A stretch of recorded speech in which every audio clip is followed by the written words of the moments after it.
Hey, Paul here for Retro Gaming Arts, and I got a crazy PS2 build for y'all today. Thank you for waiting so patiently for the video, and it's going to be about this clear shell. And I know I get so many questions about where did you get that shell, and I'll do a bonus video at the end of the video explaining where I get the shells like that. But we're going to put a Matrix Infinity, an original, and we're going to mod the board of this one right here, this one with the weird little sticker on it. This is an SCPH 7500, 1000, whatever, and we're going to reshell it into that nice clear pink shell. So the SCPH, I actually wrote this PS2 modding info guide right here, and there's a paste bin if you wanna go and look at this. This is my personal guide. It's really extensive. I highly recommend checking it out. And the reason why I'm pulling up this guide in the video is to say, okay, we're gonna look at the serial number and find out which motherboard revision it has. So this is a V14. So now we need the V14 install diagrams for the original Matrix Infinity, which is this chip. The Modbo is essentially a clone of this. This is the original, you can't get it. The green one is the MX4 and the blue one is the original Matrix Infinity. I don't know if you saw that real quick, but I actually had stitches while I was doing this mod. That's a whole nother story. So, a lot of information going really quickly in this one because there's all sorts of little nifty tricks that I want to show that I do for PS2 Slim modding and all of this, and this is going to be a really cool build. So, first thing I want to talk about is when you go to remove the ribbon cable, right here, this particular ribbon cable for the disk drive, the way I do it is I don't actually peel the ribbon cable off of that ribbon cable. I don't peel it off of the metal. It's actually adhered to there through some sort of stickiness.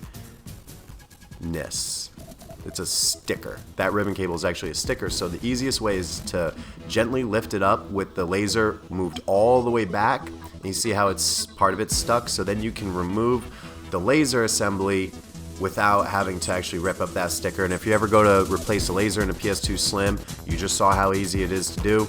Pull that out, the laser comes right out, swap a new one in. Okay, so now that that's out of the way, this is the BIOS chip, which is the main point of install for all of these PS2 Slim mods. What's interesting on the Slim is the BIOS chip is actually on the top, but we're gonna be soldering to these pads on the bottom. So these are the pads that we're going to be soldering to, and then this is the CD-DVD controller, which is where additional pads, where we'll be soldering to for the rest of the chip. So the way the chips work is they're essentially a hacked BIOS. So right here, these are the vias from the install diagram that we have for the V14, and you can trace all these traces back and actually solder it directly to the chip legs themselves. But you solder it to the vias because it's a little bit easier. So now that we're about to start soldering, I'm just going to clean my iron real quick, and this is how I clean my iron. I dip it in flux, and then I put solder on it, and I clean it up, and I just do that. And speaking of flux, this is the liquid flux that I use. This is the exact liquid flux I just put in the tiny little bottles, and what I'm going to do is I'm actually going to do half this mod using liquid flux, and the other half I'm going to use using the jelly flux, so you can actually see a first-hand example of the difference between the two different types of fluxes. Now, I use both for different situations, so I don't want to say one's better than the other. It's all based upon your preference and what you're doing. But this is going to give you a hands-on example of liquid flux versus jelly flux. So right here, this is the liquid flux side, and this one is actually giving me a little bit of trouble where the solder doesn't want to adhere super smooth to these tiny little pads. And I mean, it's gonna, it would work and you can do it, but it just wasn't as easy. So we're gonna put a little bit more liquid flux on, and then we're just gonna reflow these points to get them a little bit nicer. As you see, the pads are only covered, those three to the right, they're only covered about 80-90% of the pad is covered with solder, even though I went over it multiple times, and it still didn't go all the way. So let's go check out Jelly Flux, or Gel Flux. I don't even know what it's called. I just call it Jelly Flux. So like I said, the comparison, here's the two. So watch this. Where is it? It's gonna happen. Boom! Just perfect. Oh, boom, perfect. Look at those pads. Look how easy those are to tin. Just look how butter it goes on using the jelly flux. There's also flux core solder, which I don't particularly use while we're doing mods, but yeah, I like the jelly flux for these. So as all those pads are tinned up, as you saw, the jelly flux pads got tinned up significantly better than the liquid flux pads. So we're gonna put some jelly flux on these pads, and then we're gonna reflow them. And just look how much better and nicer they get reflowed. They get flowed. Now, it's nice. So now we're gonna apply solder to our 30 AWG Kynar, which if you've seen any of my PS2 videos, it's all 30 AWG Kynar wire. You don't use anything else. This is what you do. It works really, really, really well. And now that the pad's tinned, you just heat up the tinned pad, and then if you've been watching my videos for a while, you've seen this. If you haven't seen my other videos explaining this, please go check them out. Feel free to follow me on Instagram as well if you want to see what all of the mods that I do look like when they're finished. I swear, the Instagram's pretty cool. I think so. I could be wrong. I don't know. Check it out if you want to see all the finished products. So this is it. This is it for these next 10 points. Now remember, I said these are the BIOS points. So essentially what's happening is the Matrix Infinity chip itself is a hacked BIOS, and these points are these are very, very important. All the points are very important for different reasons, but if you mess up one of these or do one of these wrong, it won't actually work. If you want to know more about what each individual point does, that guide that I wrote up and mentioned at the beginning, and the link to the paste bin is in the description so you can have it and read it at a later date. It'll explain what every single point does, which will be really, really helpful during troubleshooting. So if you're getting an error being like, oh, well, everything works except PS1, you can actually find out like, oh, okay, B, C, G, and I are I forget off the top of my head, but B, G, H, I are these points, or SX is the PS1 point. So it'll tell you, the guide explains it, I forget off the top of my head, but the guide will tell you what points do what, so it helps with troubleshooting. So here we are still continuing to just solder these up, and it's tin pad, tinned wire, heat them up, and just flow them together. And that's how this works. I'm not using tweezers for this. I'm actually using my fingers with the wires, but when we go to do the wire management, I use the tweezers. Now that one that I just did right there, the top one, absolutely perfect. Perfect. The other ones are incorrect. You see how on the bottom one there's a little bit of the lead hanging off, and the top one there isn't. And then the bottom, all the way on the bottom one has too much solder.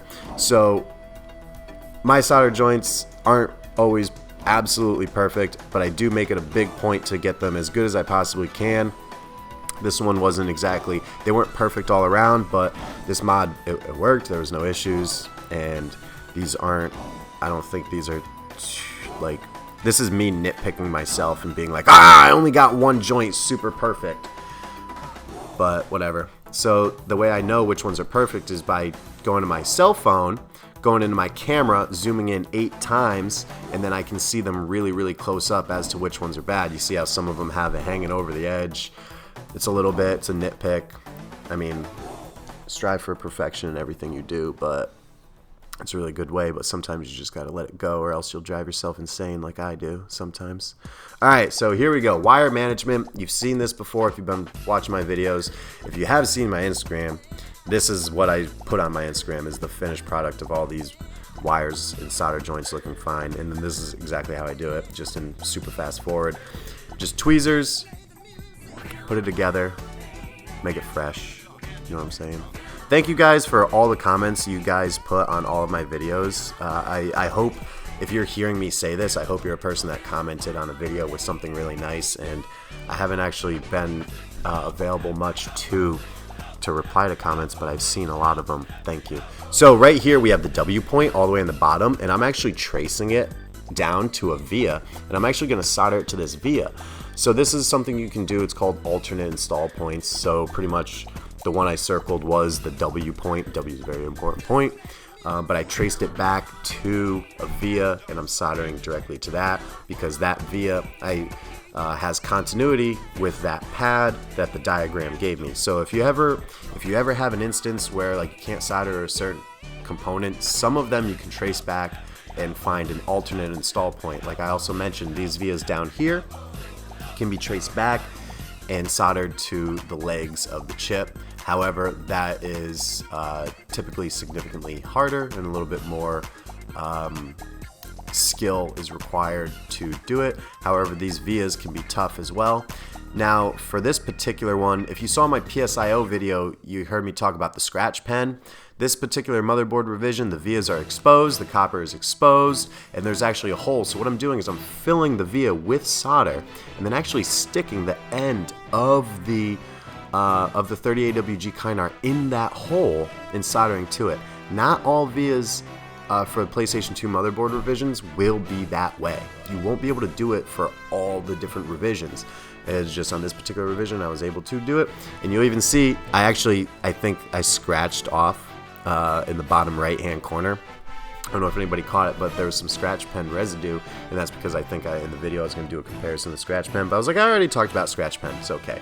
So check this out, soldering to a tiny little resistor, boom, like butter. That went really well. Okay, so we're going to fast forward through the wire management because I've gone over this in multiple other videos a few times. I'll link one to the description if you haven't seen it. But this is me doing the wire management of all the wires, making it look pretty and all that. I did multiple videos about that. And now here we go. There's the Matrix Infinity, the original. These chips are really, really hard to find. And this particular one was one that I got that was used. It was pulled from a system. And so right now I'm just tinning it up. It was pulled from a system because that's sometimes how you can acquire these chips. They're pretty difficult to get brand new. And I'm going to fast forward through this pretty soon, but the way that I'm doing it right now is all the wires I'm going to be soldering to the actual Matrix Infinity chip, they're all going to come from underneath. It's just a different style of, like, if you go on Instagram, you'll see different styles. So this one's going to go under the chip, so it has like a very, very clean aesthetic to it. And the reason for that is because we're going to be putting a clear pink shell over it, and you're going to be able to see this mod. So the original Matrix Infinities, they're really, really, really, really stable, and what's different on them compared to the mod bows is that FPGA chip on it actually has a clock signal generator, and the mod bows do not. Okay, so what I'm doing right now is I have the PS2 Slim powered up, and I'm looking for 3.5 volts because where I was going to solder, or where the install diagram said to solder power to, I didn't want to solder it to there, so I was looking for an alternate install point, and you can just pull from anywhere that has 3.5 volts. And that's exactly what I did. I pretty much found my own point to solder to, and that was that. So here we go. Now, I haven't even mentioned this part yet. So this was actually moderately, not difficult, but in order to get, oh well, here's the finished product before I go on another tangent and talk about another thing for quite some time. Here's the finished product. Here's what it is. Matrix Infinity, green dot. So the dots on the Matrix Infinity signify what kind of firmware is installed onto it. You can download additional firmware and then change the firmwares on them, which is really, really cool. It's upgradable. You just burn the firmware to a disk and then boot it, and then you can rewrite it. It's a nifty little feature. So if you have an old Matrix Infinity chip, you can update it to the newest firmware, or you could be cool and rock out with 1.65 like I do, which was a really stable firmware for them. And 1.65 was right when they got all the best firmwares, or when they got all the best features. Okay, so all those points right there, this is the bottom plate, and this is what holds the top plate on, is these screws. They're attached through it and it actually holds like the heatsink down. So they're very important. This PlayStation won't work unless those screws are screwed in. But now we just covered up our nice pretty little mod. So what we're going to do is we're actually going to cut out all of the screw holes. We're going to cut them out of that shield using these. And we're going to cut it out, and we're cutting them out this part took me many hours, so I'm breezing through it. I made them circular. I took a Dremel, I sanded them down, I made them into tiny little circles. So since we need them to hold the top plate down, but we don't want that big shield. So you see how there's just little circles which hold the top plate on. So we don't need the bottom plate, so you can see the beautiful mod chip install in the wonderful Matrix Infinity. One of the greatest mod chips for the PS2 ever made right here. Green dot Matrix Infinity. You can see it through the clear shell because of cutting those out and doing that. So this was a lot of fun. Really fun project. I ended up selling this one on Facebook because I have like 40 PlayStation 2s that are modded of all different variants. I'm like, I don't need 40 of them. I need like one. So as much as I wanted to keep it, I ended up just selling it on Facebook. Follow me on Facebook. Whatever. I feel that's so lame to say. But anyway, there's cool things about it. You can find things like this. So here it is. And remember at the beginning I said here's a bonus video about where to get the shell. That's coming up pretty soon. I don't know. I was very happy with this build. I think it's cool. Like just that little extra of like cutting it down, just cutting the bottom plate off so you can see the mod chip. I just thought that was like a really nice touch.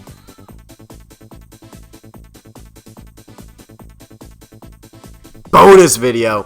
Alright, so when I did post that one on Facebook, I got more questions about where did you find this than anything else. So if you're not, pretty much the answer is just Google it. So I'm going to just Google it because so many people ask me about where to get them.